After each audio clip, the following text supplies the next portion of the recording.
할렐루야. 샬롬 샬롬 샬롬 샬롬 샬롬. 하나님 사랑합니다. 여러분 주 안에서 사랑합니다.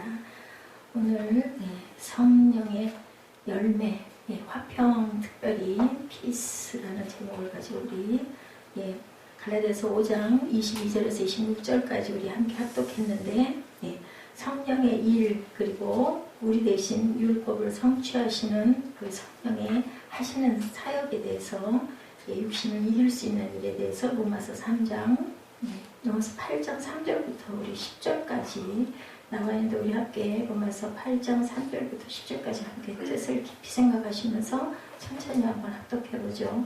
로마서 8장 3절입니다. 249페이지 3절 우리 함께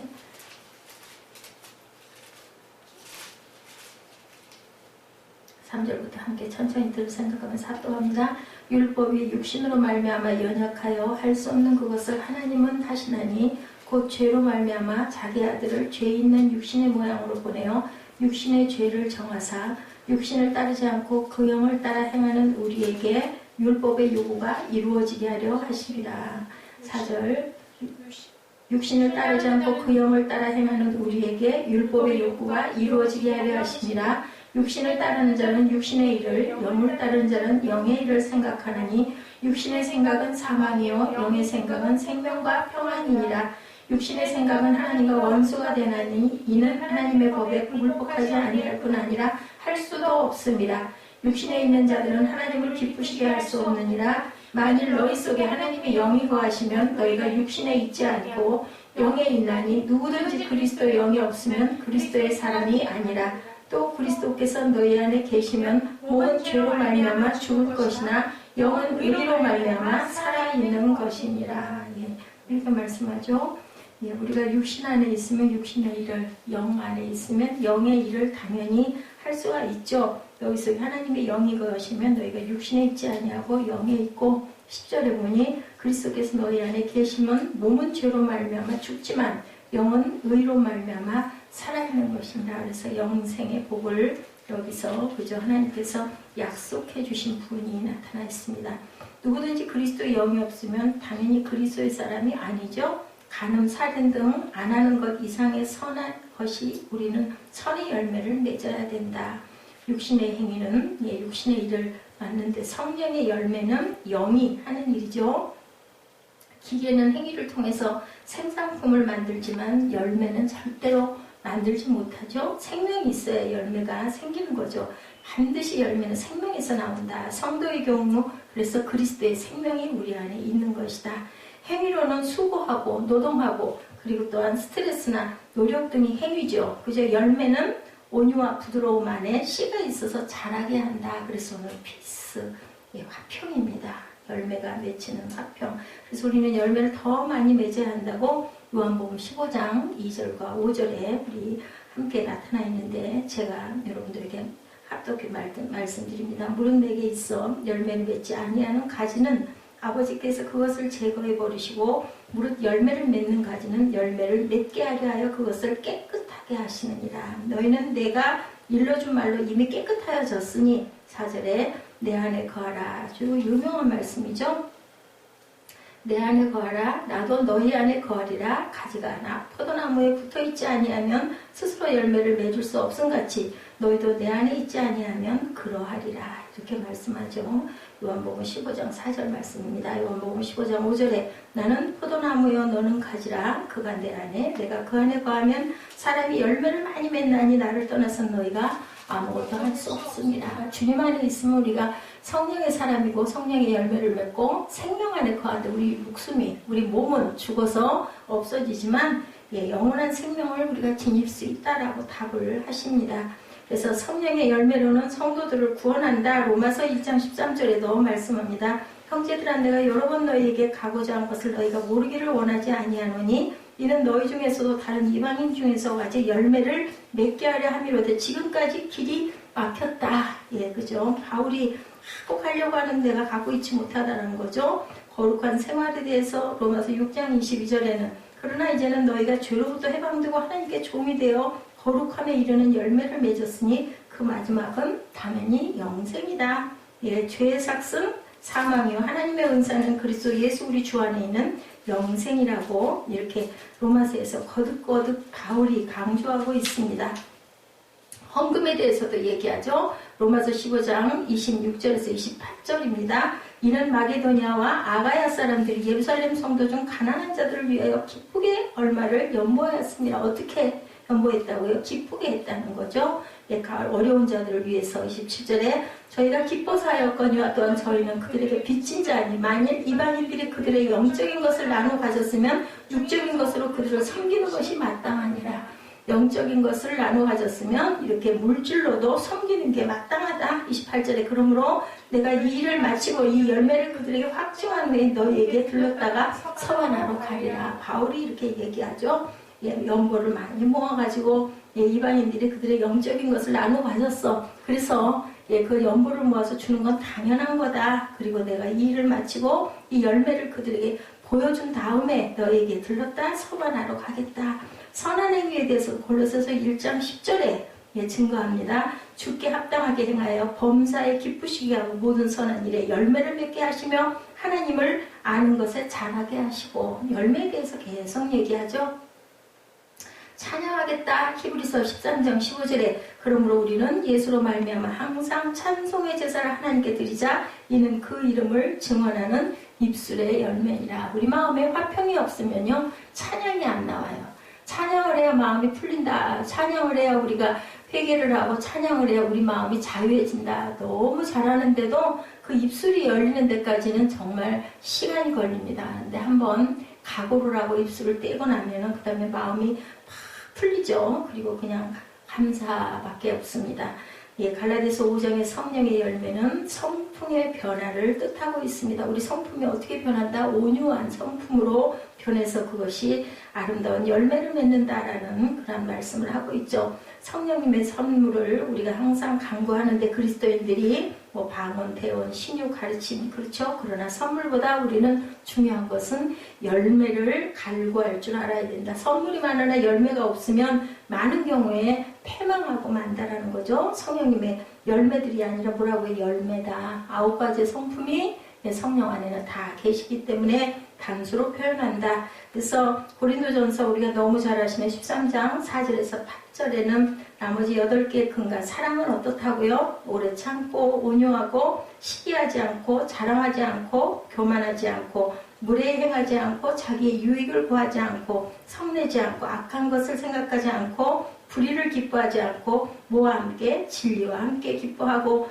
모든 것을 참고 믿고 바라며 견딘다. 이것이 열매예요. 모든 것을 참고 믿고 바라며 견디는 것. 기쁨에 대해서 빌립보서 4장 10절과 20절에 말씀하는데 이것은 해피니스가 아니라 조이다. 제가 한 번 이거 설명한 것 같아요. 바울과 실라가 감옥에 들어가가지고 그저 찬송했을 때 옥토가 흔들렸던 그 조이, 어떤 평안 온 거죠. 그래서 빌립보서 4장 6절부터 10절을 보니 아무것도 너희는 염려하지 말고 다만 모든 일에 간구와 기도로 너희 구할 것을 어떻게 감사함으로 하나님께 아뢰라. 우리가 정말 어렵고 힘들 때 감사하기 어렵잖아요. 근데 감사를 시작을 하면 그래도 감사할 제목이 있어요. 내가 이렇다 할지라도 그래도 이나마 이러니 얼마나 감사한가. 내가 허리를 잘 못 펴고 다리에 문제가 있다 하더라도 그래도 내 손은 아직 움직이고 있고 내가 잘 볼 수 있으니 얼마나 감사한가.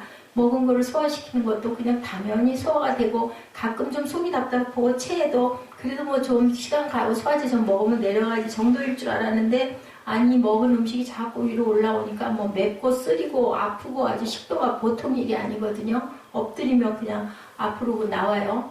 토해서 나오고 정말 괴로운 거죠. 조그만 거 하나만 우리 기관에 잘못이 일어나면 이렇게 불편하고 어려우니 그나마 그거 아니니 얼마나 다행이고 그것도 또 이 정도로서 그쳐주니 누워있어요. 그럴 때는 가만히 누워있으면 좀 낫더라고요. 방법이 생기는 거죠. 그냥 조용하게 누워서 좋은 영상도 좀 보고 마음의 평안을 좀 조용하게 잠잠하게 있다 보면 그래도 감사가 나와요. 아유 이제도 감사하고 쉴 수 있으니 감사하고 바닥이 따뜻하니 얼마나 감사한가. 날씨도 이제 봄이 돼가니 얼마나 감사한가. 감사할 제목이 너무 많아요. 그래도 내가 주방에 가면 먹을 것들이 이렇게 있어서 챙겨서 먹을 수 있고 밥을 먹을 수 있으니 얼마나 감사한가. 우리 이도 마찬가지죠. 조금만 이가 잘못되면 그 음식 못 씹잖아요. 못 먹잖아요. 근데 그것도 잘 씹어 먹을 수 있으니 너무 감사하다. 감사할 게 정말 많습니다.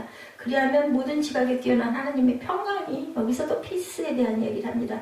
그리스도 예수 안에서 너희 마음과 생각을, 우리 마음과 생각이 지켜져야 우리가 평강이 와요. 지켜지지 않으면 절대로 평강할 수가 없죠. 마음이 불안하고 불편하고 뭔가가 걸려있으면 쉬어도 쉬는 것 같지가 않죠. 그냥 왠지 그냥 뭔가가 그냥 안전치가 못해요. 이런데 우리가 그렇게 우리가 감사하다 보면 하나님의 평강이 예수 안에서 너희의 생각을, 마음을 지켜주신다니 얼마나 감사한가. 10절에 보니까 내가 주 안에서 크게 기뻐하면 너희가 나를 생각하던 것이 이제 다시 싹이 났다. 너희가 또한 이를 위하여 생각은 하였으나 기회가 없었느니라. 나를 비롯한 현대 그리스도인들이 잘 알지 못하는 것에 대해서도 또한 얘기하고 있습니다. 이 빌립보서 4장 말씀은 그 4장 6절에서부터 한 20절까지의 말씀, 10절에서 20절까지의 말씀을 나중에 한번 깊이 묵상하고 읽어보십시오.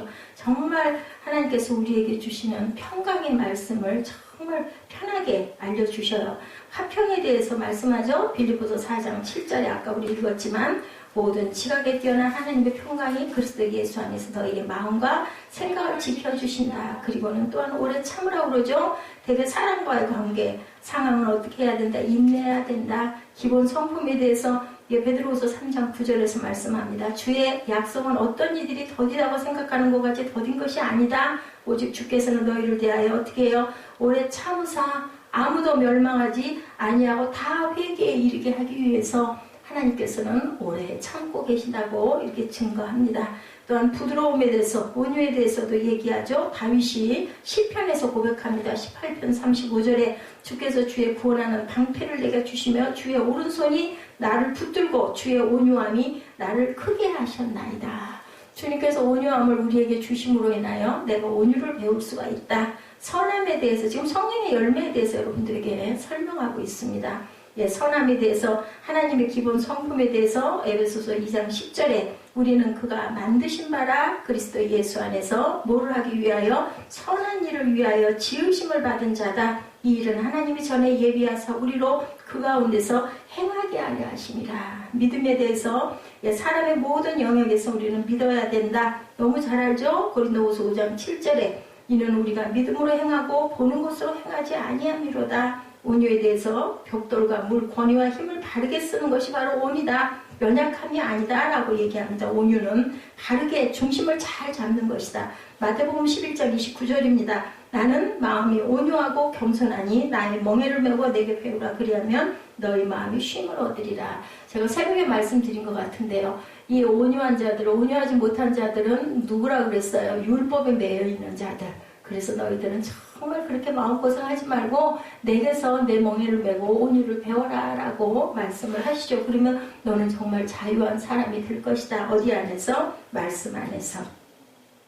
절제에 대해서는 에베소서 5장 18절에 술 취하지 말라. 이는 방탕한 것이니 물로 오직 성령으로 충만함을 받으면 네가 절제할 수 있다. 술이 먹는다고 그러죠. 사람을 조금 한두 잔 기분 좋게 혈액순환 잘 되기는 좋은데 그렇지가 못하죠. 어려운 일이 있거나 답답한 일이 있다 보면 그만 그죠. 우리 마음 안에 어떤 게 있냐면은 그 가해하고 싶은 마음이 있더라고요. 저도 과거에 그랬던 기억이 있는데 막 분이 올라오고 화가 나면 자기 자신을 어떻게 할 수가 없으면 막 자기 자신을 자해하는 일이 있어요. 그래서 막 폭주를 하게 되고 그죠. 막 어디다 막 사람들이 보면은 집어 던지고 깨부수고 뭐 아니면 자동차를 타고 와서 어디다 들이받고 이런 아주 정말 무서운 일이 일어나는데 그게 뭐냐면은 우리 마음에 절제 마음이 없기 때문이라는 거죠. 성령님 안에 있으면 우리가 많은 아름다운 열매를 맺는다.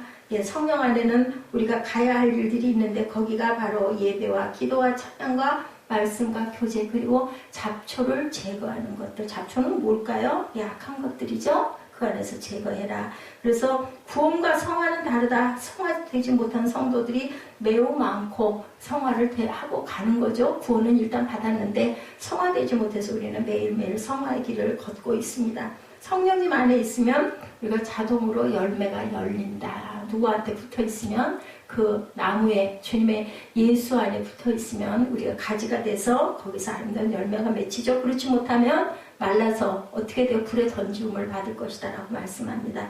디모데전서 4장 15절에 모든 일에 전심전력하여 너의 성숙함을 어디에 모든 사람에게 나타내라고 이렇게 말씀을 합니다. 그 결과 우리가 뭐를 해요? 주님께 영광 돌리는 게 바로 목적이죠. 갈라디아서 5장 26절에 헛된 영광을 구하여 서로 노엽게 하거나 투기하지 말라. 이 모든 일의 핵심은 뭐다? 성령 충만이다. 이렇게 되면 우리가 헛된 영광을 구하지 않게 된다. 이런 이 모든 성령 충만의 반대는 바로 헛된 영광이라는 거죠. 지식과 유대인의 혈통과 지위와 전통들, 그리고 진노와 시기, 이런 것들이죠. 분재. 그래서 우리가 헛된 영광을 절대로 구해서 하나님을 노엽게 하지 말아야 된다. 그래서 화평이라는 말씀의 중심으로 말씀을 잠깐 나누면 성령의 열매 세 번째 화평이죠. 그런데 이 화평의 열매는 원문의 에이레네입니다. 에이레네, 피스예요. 예, 그래서 신약성경에 88번 정도가 나타나서 표현되고 있습니다. 구약에는 뭘로요? 샬롬하고 우리 인사하죠. 그래서 우리 예배될 맨 앞에 샬롬 샬롬, 그건 바꿀 수가 없더라고요. 뭐 좀 다른 더 좋은 게 있을까 아무리 생각을 해봐도 저는 생각이 나지 않습니다. 신구약을 합하면 이 피스, 화평이란 말이 400번 이상 등장을 한다고 합니다. 성경에, 우리말 성경에는 평화, 화평, 평강, 평안 등으로 나타나 있죠. 우리말에 각각 단어들이 주는 느낌이 조금씩 다르죠. 평화는 전쟁에 반대되는 개념으로 국가적인 전쟁이 없는 평온한 상태, 사회적으로 아주 잘 평안하게 가는 상태가 바로 평화입니다. 똑같은 말인데 단어 순서를 바꿔서 화평으로 번역할 때는 원수하지 않는 관계의 정상적인 상태, 대인관계 화목을 의미할 때 우리가 화평으로 얘기를 하죠. 평강이나 평안은 불안이나 걱정이 없는 개인적으로 심리적인 안정을 의미할 때 평안하냐라고 얘기하죠. 평강하냐라고 얘기합니다. 성령의 세 번째 열매인 에이레는 이 모든 것을 포함한 신앙인이 누리는 그러한 그 성품을 에이레네라고 한다. 지금 얘기한 평강의 모든 것들, 화평, 평화, 평강, 평안, 뭐 이런 모든 것들의 그죠? 예, 아주 열매가 바로 에이레네다. 우리가 어떻게 국민으로 대인관계 속에서 개인적인 화평의 열매를 주렁주렁 맺고 살 수 있을까? 우리 예수 그리스도 안에서 국가적으로 전쟁이 없는 참 평화를 누릴 수가 있다. 전쟁이 일어나면 평화는 절대로 이루어지지 않죠. 우리나라에 전쟁이 일어나면 지금 우리가 누리고 있는 평화의 열매는 어떻게 해요? 순식간에 그저 깨뜨려질 수밖에 없다. 그래서 우리는 정말 복된 세대인 것 같습니다. 제가 생각을 해도 제가 뭐 태어나고 조금 있다가 조금 전에 한 2년 전에 6.25 전쟁이 있었고 그것이 막 아주 너무 어지러울 때 태어나기는 했지만 그 어린 시절은 엄마 품에 안겨서 몰랐을 것이고 어려운 그 유년기를 지나기는 했지만 몰라요. 본인은 모르죠. 배가 고픈 건 누가 고팠어요? 엄마가 고프셨을 거예요. 그리고 지금까지 뭐 없어서 배가 고파가지고 막 허기가 지고 주렸던 적이 없고 추워서 옷을 못 입었던 적이 없으니 얼마나 감사하고 전쟁이 있어가지고 뭐 어디로 피난은 가니 이제는 뭐 피난도 없다 그러죠. 이제는 뭐 핵 하나 떨어뜨리면 다 그냥 완전히 가루가 된다고 하는데 그런데도 우리는 이렇게 건강하게 잘 살고 있으니 얼마나 감사한가. 윌 박사와 그 아리엘 튜란트라는 박사에 의하면 지난 3421년 동안 전쟁을 치르지 않은 기간은 불과 286년에 불과했다라고 표현되고 있어요. 그러니 우리가 50년, 60년, 80년, 그죠? 이렇게 살아오면서 전쟁이 없는 삶을 살았으니 얼마나 우리가 감사할 일인가. 지구촌 역사에는요, 91.6%가 크고 작은 전쟁이 있었다라고 증거합니다. 지난 100년, 20세기 하나만을 놓고 봐도 전쟁과 혁명으로 인해서 약 9억이라는 인구가 살상되었다고 그래요. 거기에서 우리는 제외됐으니 얼마나 복된 민족일까.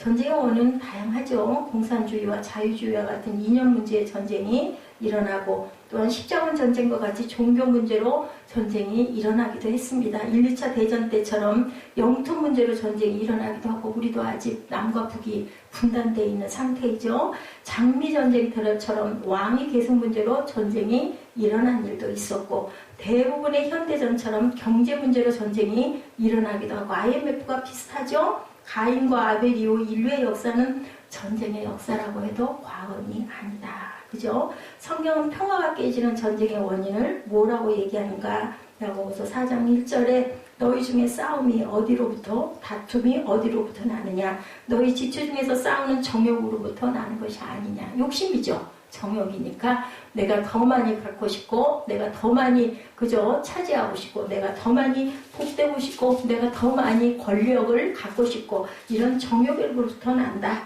야고보 사도가 얘기합니다. 인간의 정욕 때문이다. 하나님의 말씀을 거역하고 선악과를 따먹는 탐욕. 그죠? 우리 인류의 그 조상인 아담과 하와도 이렇게 시작이 됐어요. 그 죄가 하나님과도 원수가 되게 하고 인간끼리도 원수가 되게 하고 형이 아우를 쳐 죽이는 그러한 살인의 역사가 일어났다. 하나님의 말씀을 거역하고 죄가 있는 상태에서는 절대로 피스, 에이레네, 화평이 일어날 수가 없다.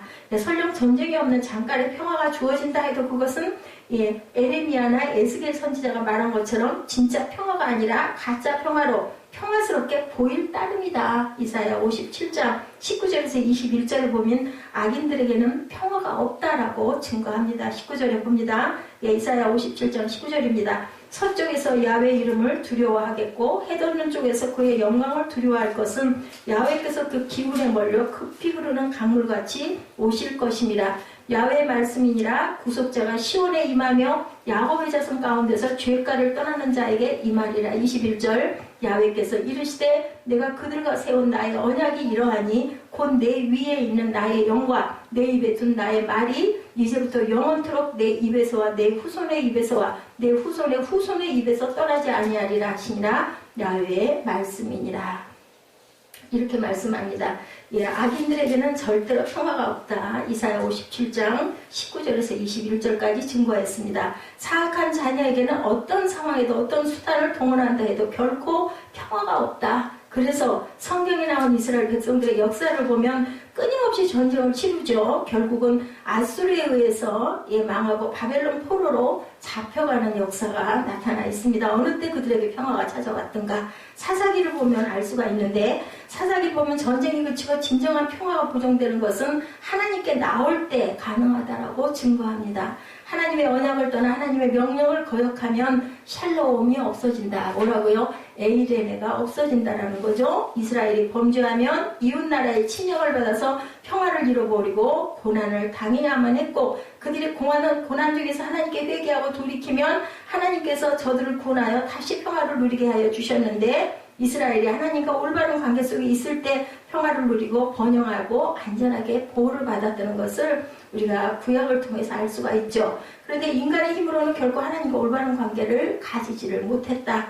죄 문제를 해결할 수가 없었던 거죠. 탐욕의 문제를 절대로 뿌리를 꽂고 해결할 수가 없었다. 그래서 누가 오셨어요? 예수님께서 오셨죠. 그래서 그 문제를 짊어지고 십자가에 돌아가신 사건, 원수가 된 하나님과 원수가 된 인간과의 담을 헐어버리고 평화를 주시기 위해서 예수님은 이 땅에 오셔서 십자가를 지셨다. 사순절, 오늘 9일째 되는 날입니다. 에베소서 2장 16절을 우리 함께 같이 봅니다. 14절을 보니 그리스도가 우리의 화평이다. 그리스도로 말미암아 우리가 진정한 평화를 누리게 되었다라고 증거합니다. 인류의 평화는 핵으로 보장되는 것이 아니고 평화를 위해 전쟁을 일으킨다고 하지만 평화는 무력으로 온 것이 아니다. 옛날 로마가 이룩한 평화, 팍스 로마나 혹은 오늘날 미국이 전 세계 경찰 노릇을 하며 이룩하는 평화 팍스 아메리카와 같은 것이 절대로 아니다. 13절을 보니 십자가의 피로 죄의 문제를 해결할 평화다. 14절을 보니 육체로 막힌 담을 허신 평화다. 16절을 보니 화목제물이 되어서 주신 평화다. 그는 우리 죄를 위한 화목제물이니 우리만 위할 뿐 아니요 온 세상의 죄를 위하심이라고 요한복음 10장 2절에도 증거하고 있습니다.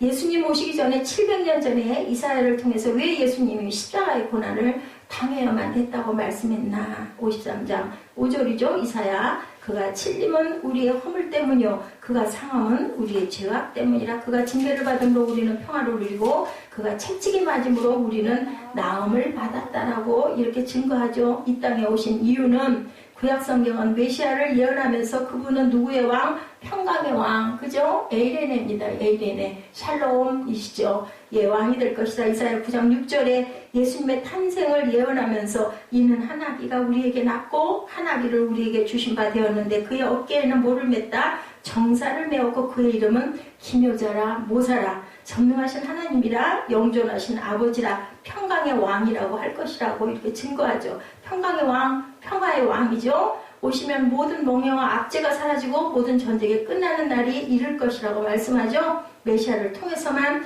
진정한 살롬이 올 수가 있다. 이사야 11장 6절 이하에도 보면 메시아가 오시면 맹수와 어린 양이 함께 놀고 어린아이가 독사에 굴에서 장난해도 해함이 없는 평화의 동산이 이루어지실 것이라고 예수께서 이 땅에 오셨을 때 천사들이 노래하죠. 예, 뭐라 그래? 누가복음 2장 14절입니다. 지극히 높은 곳에서는 하나님께 영광이요 땅에서는 하나님이 기뻐하시는 사람들 중에 평화로다 하니라. 주님이 오셔야 온전한 샬롬이 이루어지는데 예수께서는 이미 오셨어요. 어디에? 말씀을 통해서 성령이 우리 마음 각자 개개인 안에 오셨기 때문에 우리가 오늘도 샬롬의 복을 천국 가기 전에도 땅에서도 누리게 하시는 그러한 은총이죠.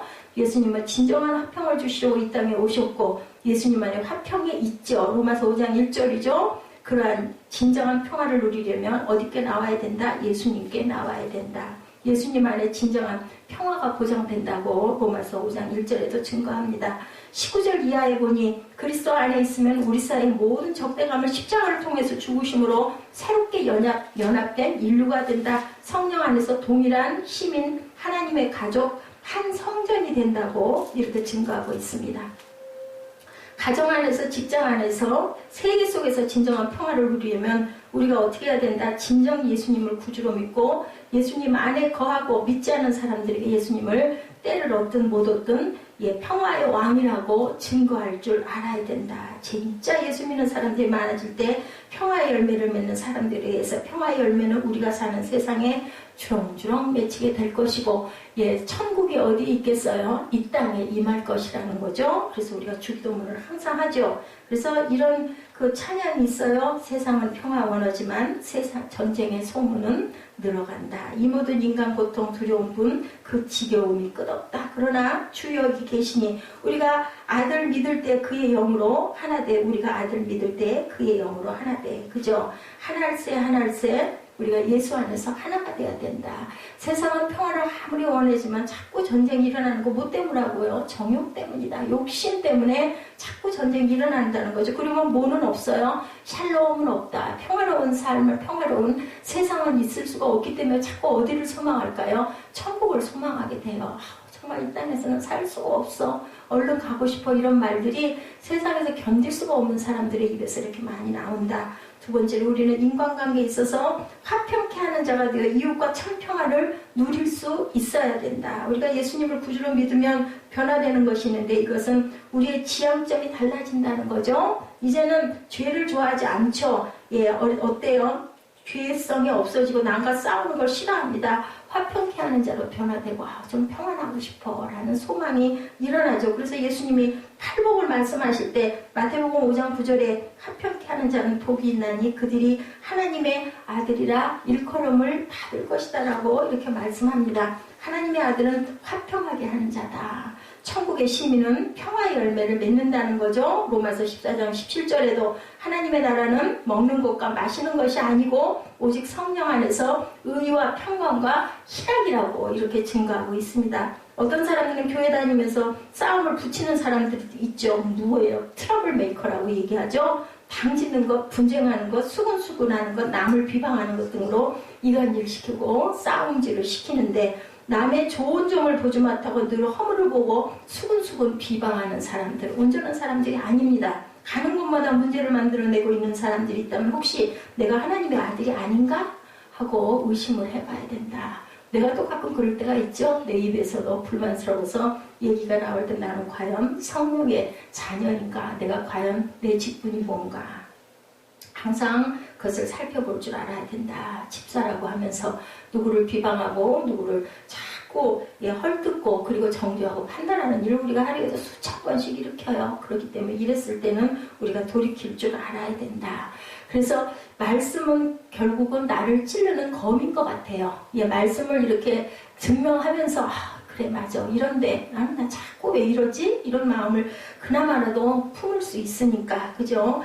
교회 다니면서 자신의 정의의 사도라고 착각하고 싸움하기를 좋아하는 사람들이 있죠. 정의를 실현한다고 교회를 싸움터로 만드는 사람들이 가끔 있습니다. 이게 옳으니 그 율법주의자들이 그랬던 거예요. 그래서 바리새인들이 주님을 그저 오늘 우리 왜 마태복음 말씀을 군데군데 말씀을 같이 묵상을 하고 가는데 안식일날 너희들이 일을 하냐? 이제 판단하는 거죠. 안식일은 쉬라고 있는 날인데 왜 안식일날 제자들을 밀밭 사이로 가면서 밀리삭을 비벼서 먹게 해? 예수님의 생각은 달랐던 거죠. 사람을 위해서 안식일도 사람을 위해서 율법도 있는 거다라고 주님께서는 말씀을 하시고 그것을 이루고 갈 때 우리에게 정말 평안이 있다. 참 안식이 있다라고 설명하는 것이 신성모독죄가 된 겁니다. 그것을 나는 안식일의 주인이라고 하니까 네가 어떻게 안식일의 주인이냐. 하나님이 안식일의 주인인데 예수님을 알아보지 못한 거죠.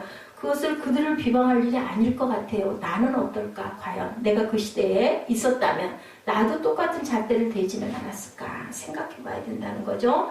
싸우는 고린도 교회를 향해서 바울은 이렇게 말씀합니다. 고린도후서 5장 18절에서 20절에 모든 것이 하나님께로 났으며 그가 그리스도로 말미암아 우리를 자기와 화목하게 하시고 우리에게 화목하게 하는 직분을 주셨으니 곧 하나님께서 그리스도 안에 계시사 세상을 자기와 화목하게 하시며 그들의 죄를 그들에게 돌리지 아니하시고 화목하게 하는 말씀을 우리에게 부탁하셨느니라. 그러므로 우리가 그리스도를 대신하여 사신이 되어 하나님이 우리를 통하여 너희를 권면하신 것 같이 그리스도를 대신하여 간청하노니 너희는 하나님과 화목하라. 이렇게 말씀합니다. 우리가 하나님과 화목해야 되겠죠? 하나님과 화목하려면 세상과 화목해야 되고 내 이웃과 내 가족과 첫 번째로 화목할 줄 알아야 된다.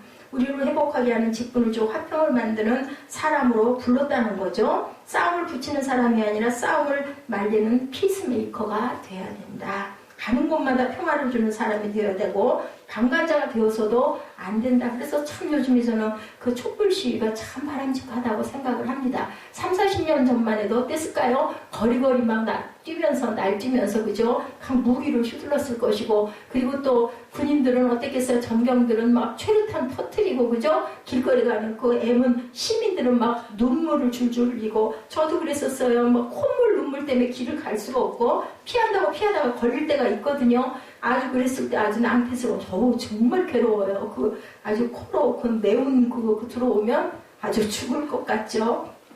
그런데 지금은 어때요? 아름다운 평화의 행진이에요. 그래서 세계적으로 지금 우리나라가 어쩌면은 평화의 상을 받을 수도 있대요. 그게 그 2016년도 뭐 10월 달부터 일어난 그 8차에 걸친 평화의 운동이 거의 1,000만 명을 돌파할 만큼의 아주 그 평화로운 그 시위로 아주 그 세계 외신에 많은 보도가 있더라고요. 제가 한번 그걸 집중을 해서 읽어봤습니다. 그래서 우리나라가 어쩌면 뭐예요? 지금 정권 교체, 뭐 대통령 탄핵 그 부분이잖아요. 그러니 얼마나 시대가 변하고 얼마나 평화의 행진이 아름답게 이루어지는지 하늘에서 예수님께서 제일 기뻐하실 것 같아요. 너희들이 정말 내 제자가 돼서 이렇게 아름다운 평화의 행진을 하고 있구나. 그러니 이 나라를 내가 저 나라를 구원해 줘야 되겠다. 온전하게 그저 회복시켜 주실 줄 믿습니다. 내 사명은 화목이야라고 우리가 항상 외쳐야 된다. 그 외치는 거 완전 숫자로 3번 아니면 7번씩 내 사명은 피스 그죠? 아니면 뭐 어느 중창단 이름처럼 에이레네 하고 그 히브리 그 교수님 생각이 나요. 저 신학교 때 그 교수님은 들어오시면 항상 에이레네 그리고는 그 히브리어 노래를 그렇게 부르셨어요. 근데 왜 이렇게 그 노래가 구성지고 아주 구슬펐는지 몰라요. 그게 그때 그 성가들이라고 하시는데 아주 그렇게 잘 부르셨어요. 그리고 이제 결국은 또 다시 그쪽 나라로 가셔가지고 가끔 신학교로 연락이 왔다고 그러더라고요. 한국에 다시 갈 기회가 있었으면 좋겠다. 그분은 딱 가리키는 게 그 헬라어 뭐 이런 것들을 뭐 가리키니까 아주 머리 아프죠. 그거. 근데 기억나는 거 딱 그 에이레네하고 그 앞에 맨 초두에 교수하시기 전에 아주 기가 막히게 구성지게 성가를 불렀던 거. 천주교에서 많이 부를 것 같은 그런 곡조예요, 보면. 그래서 우리가 항상 피스메이커가 되어야 되겠다. 내가 가는 곳에 화평의 열매가 주렁주렁 맺히게 돼야 된다. 어딘가 내가 들어가가지고 자꾸 거기를 분열시키고 깨뜨리고 싸우게 하는 건 나는 결국은 트러블 메이커라는 거죠. 들어가가지고 그 분위기가 좋아지게. 그런 사람이 있잖아요. 왜? 어떤 분위기 띄우는 사람, 분위기 메이커. 그런 사람이 피스메이커 되기가 참 좋은 사람이다. 세상에서 사람 관계를 좋게 하는 게 참 좋은 거예요. 내가 가는 곳에 화평의 열매가 맺히게 하여 주옵소서. 나는 정말 화목의 사명이야. 이것을 자꾸 입술로 고백하시기 바랍니다. 사탄은 우리가 화목하게 사는 것을 시기해요. 못하게 해요. 그래서 깨떨어지고 분열하고 내 마음에 원망과 시기와 분노가 쌓이는 건 이건 내 마음 안에 사탄이 싹 들어왔다. 분명히 이유는 있어요. 그럴듯한. 맞거든요. 맞기는. 근데 그건 결과는 뭐예요? 깨뜨리려고 하는 그러한 사명을 가지고 있는 것이 바로 사탄이다. 그런 마음이 들어오면 사탄아 물러가라 해야 되겠죠? 아담 때부터 예수님 재림 때까지 사탄을 끊임없이 분열을 조장하죠. 성도의 교제의 균열을 좋아하는 것은 사탄밖에 없다. 그죠? 싸우지 않아야 된다는 거죠. 조금 지나가면 그래서 저는 유행가였었던 것 같아요. 가요인데 제가 지금도 기억이 나요. 참 노래도 좋았던 것 같아. 지나간다. 그죠? 모든 건 다 지나가요. 죽을 것 같은 일이 있어도 그 일은 분명히 지나갑니다. 그래서 뭐만 하면 될까요? 오래 참고 기도하고 나를 내려놓고 나를 비우고 누가 하시라고 하나님께서 하시옵소서 하고 기도하는 방법밖에 없다. 왜냐하면 곧 죽을 것 같아도 곧 지나가는 거거든요. 그래서 뭐예요? 싸우지 않아야 된다는 게 가장 중요하다. 화가 난 하루살이가 1000마리나 되는 친구를 데리고 와서 메뚜기에게 도전했다고 합니다. 근데 메뚜기의 한마디가 이랬어. 야, 나 오늘 피곤하니까 내일 싸우자. 하루살이 뭐라 그랬을까요? 내일이 뭔데? 하고 물어봤다라는 거죠. 몰라요.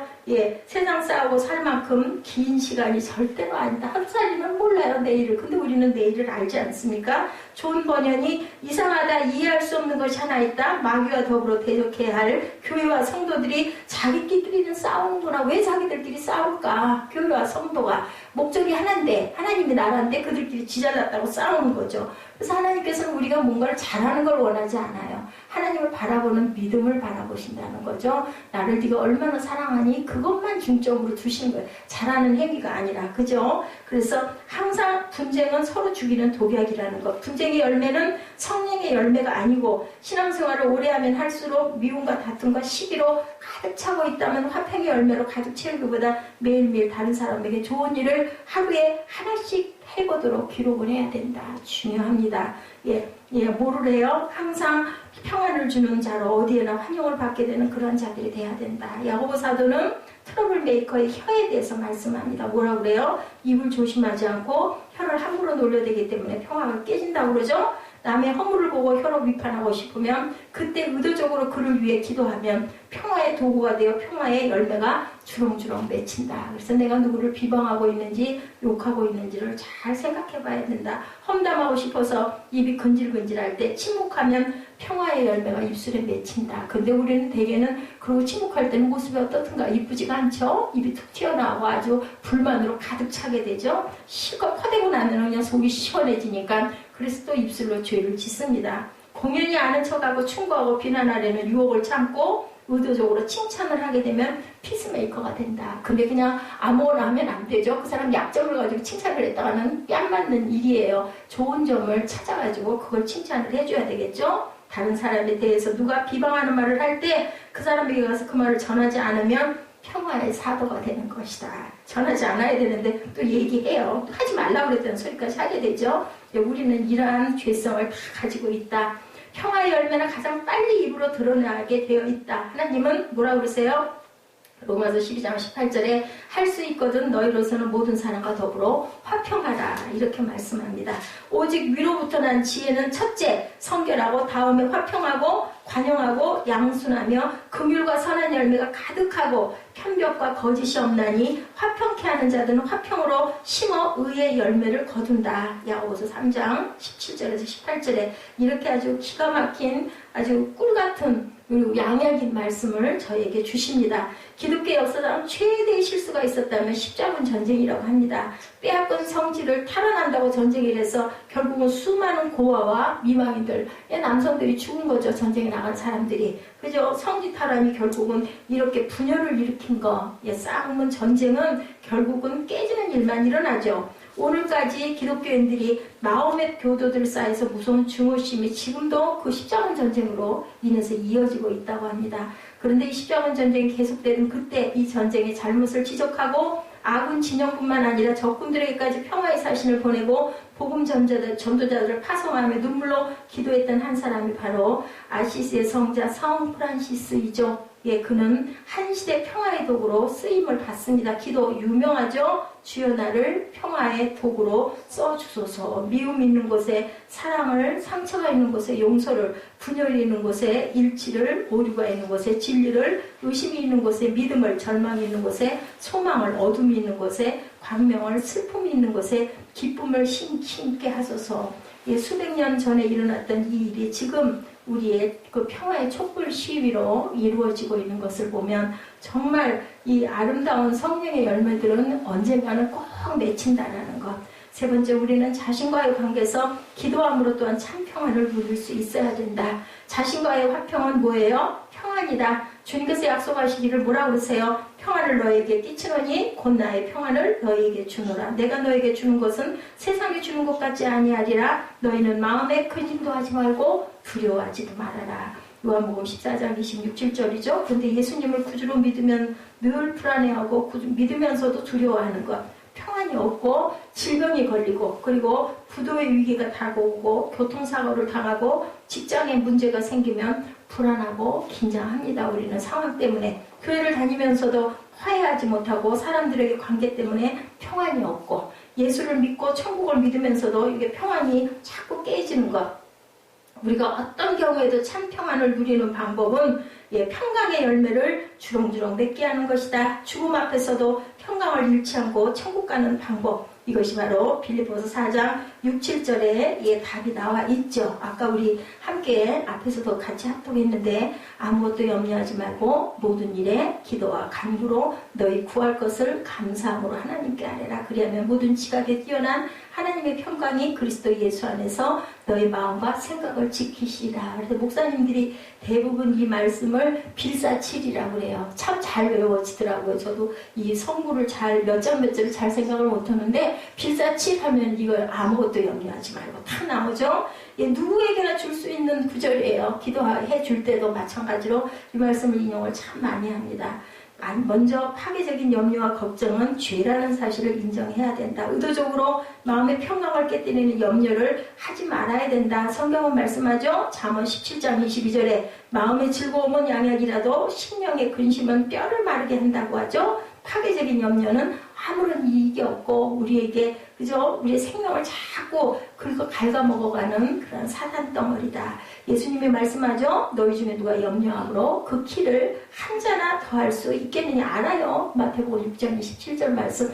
아는데 우리는 염려를 합니다. 키가 커질 리가 절대로 없죠. 알면서도 우리가 파괴적인 염려의 늪에 빠지면 자신이 황폐해져 버리고 그리고 주변까지도 불안하게 만들죠. 염려는 불신앙의 죄다. 염려는 마음의 질병을 가져다 주죠. 염려는 염려의 상황을 결국 만들어간다. 일어나지 않을 일 가지고 우리가 염려하는 게 거의 70%라는 그런 얘기들을 하죠. 어니 젤린스키는 우리가 하는 걱정거리의 40%는 절대 일어나지 않을 사건, 그리고 30%는 이미 일어난 사건, 22%는 사소한 것들, 그리고 4%는 우리가 바꿀 수 없는 사건이나 나머지 4%만이 우리가 대처할 수 있는 진짜 사건들이다라고 얘기를 해요. 그러니까 극소수의 아주 작은 것 외에 나머지는 다 뭐예요? 쓸데없는 걱정이다. 96%의 염려하지 말아야 할 것으로 귀중한 인생을 우리가 황폐하게 하고 있다. 매일매일 일상 속에서. 둘째는 파괴적인 염려거리가 있을 때 기도해야 마음의 평강이 찾아든다.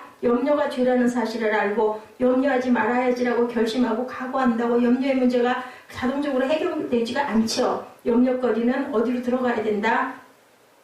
쓰레기통으로 들어가게 하는 방법이 기도하는 것입니다. 힘없는 다윗이 골리앗 때문에 하나님께 나아가니까 평안이 찾아오죠. 나병 환자가 예수님께 할 수 있거든 나를 고쳐주옵소서 하고 했더니 내가 너는 나음을 입었다 라고 하고 나니까 나음을 입어져서 결국은 뭐가 찾아왔어요? 평안이 찾아오는 사건이 마태복음에 나타나죠.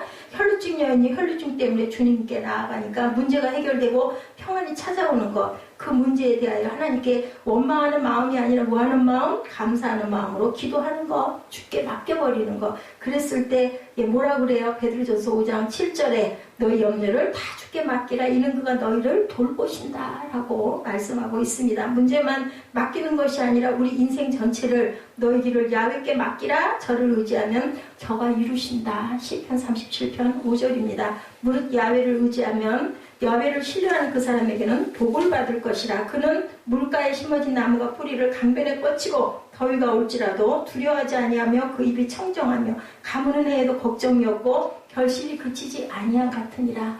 예레미야 17장 7, 8절입니다. 셋째는 생각 자체를 복음적 생각으로 바꿔라. 기도하고 계속 마음은 상상의 날개를 펴서 걱정과 염려를 어디에다 쓰레기통을 뒤지고 다니면 절대로 안 된다라는 거죠. 생각을 바꿔라. 6가지가 나와 있습니다. 무엇에든지 참되고 경건하고 옳고 정결하고 사랑받을 만하고 칭찬받을 만하고 파괴적인 염려 걱정거리가 생기면 이 6가지 생각을 바꿔라. 참되고 경건하고 옳고 정결하고 사랑받을 만하고 칭찬받을 만하게 바꾸라는 거죠. 이것이 복음적 생각이다. 신앙적 생각이다. 우리는 누구다? 하나님의 자녀이기 때문에 예수 그리스도를 믿어서 하나님의 자녀가 됐으니 예수 그리스도의 부활을 믿는 사람이니까 죽어도 산다. 아까 우리 본문에도 나오죠. 세상 말고 다른 세상을 믿는 사람들, 이 세상이 아니죠. 우리가 알거니와 하나님을 사랑하는 자 곧 그의 뜻대로 부르심을 입은 자들에게는 모든 것이 합력하여 선을 이룬다고 롬8 28이죠. 로마서 8장 28절에 말씀하고 있습니다.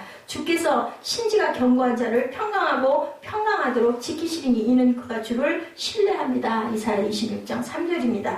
주께서는 생각을 고정시킨 자를 완전한 평강으로 지키신다라는 것. 어디에서도 폭풍 가운데서도 그저 제자들이 잘못된 추측을 하니까 평강을 잃어버렸을 때 주님께서 그저 너희 믿음이 왜 이렇게 적으냐 그러죠? 바다야 잠잠하라 말씀을 합니다. 넷째로 우리가 파괴적인 염려의 늪에서 벗어나려면 예수님으로 배우고 받고 듣고 본 바를 행하고 나아가야 된다. 기도하고 마음만 바꾼다고 참 평강의 열매가 주렁주렁 맺히는 것이 아니고 내가 배우고 받고 듣고 본 바를 행하라고 말씀을 하죠. 여호수아가 요단강 앞에서 염려만 하고 여리고성 앞에서 염려만 했었다면 요단강은 건널 수 없었을 것이고 여리고성은 무너지지 않았을 것이다. 불가능한 것 같지만 지팡이를 내밀고 법궤를 메고 들어가고 침묵하고 돌고 그랬을 때 뭐가 일어났어요? 기적이 일어나는 거죠. 9절에 보니 그러면 평강의 하나님이 지켜주신다라고 이렇게 말씀을 합니다. 너희가 이것을 행하고 알고 행하면 복을 받으리라고 요한복음 13장 17절에도 마태복음 7장 24절에는 그러므로 누구든지 나의 이 말을 듣고 행하는 자는 그 집을 어디에 반석 위에 지은 지혜로운 사람 같으니라고 말씀하죠. 순종이 없으면 우리는 성령의 열매를 기대할 수가 없다. 그러면 그렇게 하는 평강의 하나님이 마음과 생각을 지켜주신다라고 말씀하고 있죠. 마음과 생각이 가출하여 시궁창으로 돌아다니지 않게 한다는 것. 그것은 하나님의 평강으로 모든 것을 지켜주시기 때문에 그저 우리는 하나님의 보호 안에서 완전한 평강을 누릴 수가 있다. 우리가 어떻게 이 화평의 열매를 주렁주렁 맺히게 할 수가 있는가? 우리가 예수 그리스도 안에서 참 평화를 누릴 수가 있다. 전쟁이 없는 평화를 원한다면 예수님 안에 있어야 하고 다른 사람에게 예수를 전하고 그들을 예수 안에 살게 하여야 된다. 그리고 두 번째로 우리는 화평케 하는 자가 되어 이웃과 참 평화를 누릴 수 있어야 되고 우리가 평화의 도구, 평화의 사신, 화목하는 직분자가 되어야 된다. 세 번째 우리는 기도함으로 참 평안을 누릴 수가 있어야 되고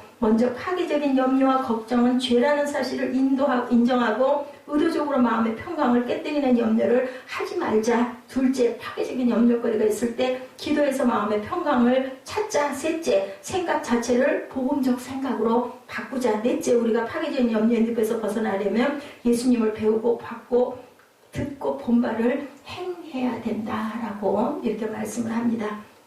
우리가 갈라디아서 성령의 열매를 주렁주렁 맺히려고 했을 때 이러한 하나님께서 말씀하시던 이 말씀대로 우리 생각 자체를 바꿔버리고 그리고 주님께서 주신 말씀을 듣고 본 바를 뭐해라 행하고 나아가야 된다. 그랬을 때 여리고성도 무너지고 그저 요단강도 갈라지고 홍해도 갈라지는 역사가 일어난다는 것을 우리가 알고 무슨 에이렌의 샬롬의 열매를 우리가 맺기 위해서는 항상 주님의 말씀 속에서 우리가 항상 성령을 따라 행해야 된다. 그래서 육체의 소욕을 이루지 않고 가야 된다고 오늘도 말씀하시는 것 우리가 절대 잊지 마시고 주 안에서 승리하시는 저와 여러분 되시기를 주님의 이름으로 축복합니다.